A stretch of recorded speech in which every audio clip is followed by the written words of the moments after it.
easier to just film. All right, so number four, the degree. Again, you're just adding all of those exponents up. So 2 plus 1 plus 1, that gives you 4. If you want to write here that it's even, you're more than welcome to. When I ask for the degree, I ask for a numerical number, all right? Not that if it's an even or odd degree. Your x-intercepts, again, each one you set equal to 0. So here x equals -3. Now this has an exponent of 2. That means the multiplicity is 2, all right? Multiplicity of 2. That means it bounces. Okay. We're going to talk about that in a moment. 2x minus 1 equals 0. Add the 1 to both sides. Divide by 2. X equals 1/2. And then x equals -7. So those are your 3 x-intercepts. Before we left, we talked about how you had to have the same number of x-intercepts as the degree of your polynomial. So notice that even though you have 3 x-intercepts, because this has a multiplicity of 2, that's really a total of 4 x-intercepts. All right, so the degree should match the number of x-intercepts that you have. Okay, your y-intercept. Again, just replace x with 0. So you have, this is a k of x, or k of 0, equals 0 plus 3 is still 3. Now that squared still is there, all right? Just because you replace x with 0 doesn't mean the square goes away. So that's 3 squared. Next term, 2 times 0 is 0, so you're just left with -1. 0 plus 7 is 7. Okay. 3 squared is 9 times -1 is -9 times 7. This is going to give us a -63. All right. Leading coefficients. So if we were to multiply all of the coefficients, because it is in factored form, so remember the coefficient out here is 1, this one's 1, so 1 times 1 is 1, 1 times 2 is 2, 2 times 1 is still 2. Is the coefficient positive or negative? Positive. And because the degree is 4, it's even. All right, so with even degree polynomials, they end in the same direction. So odd polynomials, they end opposite. Even, they end in the same direction. So the leading coefficient sign is going to tell you how it ends. If it's positive, if the leading coefficient is positive, that means that your end behaviors are positive. So when you do your end behavior, easy peasy, because they end positive, it'll be going to positive infinity. Okay. All right, so we're going to go ahead and sketch what we know. Positive, positive. -63 is like somewhere down here. Sure, right? -3. 1/2. And then -7 is somewhere over here. Okay, we graph from left to right. So if you would like to go back and double check, -7 has a multiplicity of 1, so it just goes through it.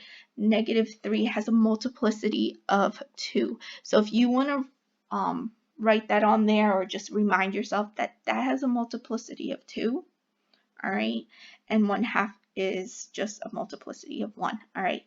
So when you have a multiplicity of 2, this is what we call a tangent, all right. So this is a tangent. I refer to it as a bounce, okay.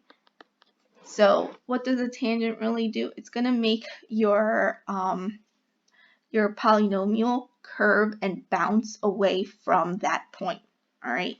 So let's connect the dots over here. So from left to right, -7 is the first x-intercept. We are starting from positive infinity, we're going to go down, we're going to go through negative 7. When we get to negative 2, negative 3, it's going to bounce because it has a multiplicity of 2. All right, so what does that mean?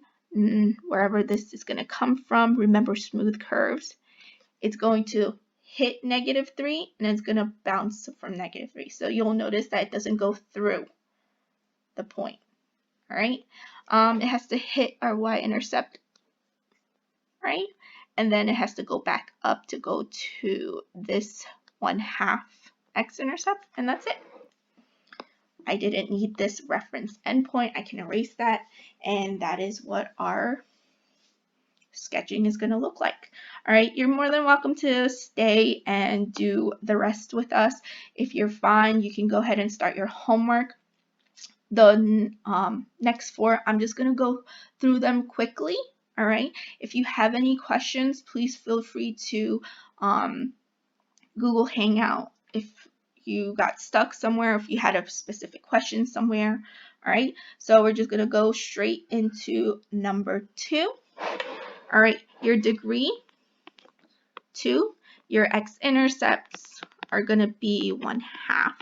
And then this one, this one's a little tricky. All right, so remember, the whole goal is to set it equal to 0, solve for x. Because it has that negative, you have to make sure you divide by negative 1.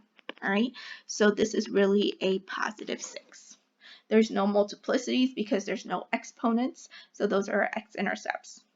All right, our y-intercept, so it's a g. So g of 0 equals 2 times 0 is 0. This would just leave you with a negative 1. Negative 0 plus 6 would be a positive 6. So your y-intercept would be 0, negative 6.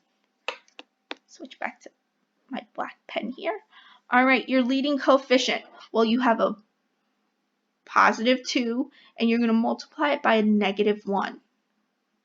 Positive times a negative gives you a negative leading coefficient. We don't care what the number is. We just care about the sign. Is it positive or negative?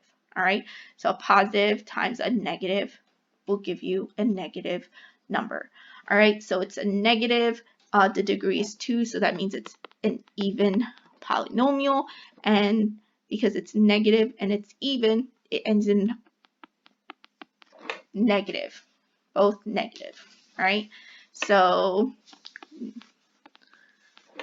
in our case of our end behavior, so as x approaches positive infinity, g of x approaches negative infinity. All right, and that goes the same as x approaches negative infinity. All right, so again, sketch your end behavior first. Sketch your key points. So negative 6, I guess, is right there. 1/2 is right there. I guess that looks like a 1/2. And 6, I'll say, is right here. All right. Okay, so now let's see how we can connect these. Well, I think I started a little too far to the left here. So the first point I see is my y-intercept.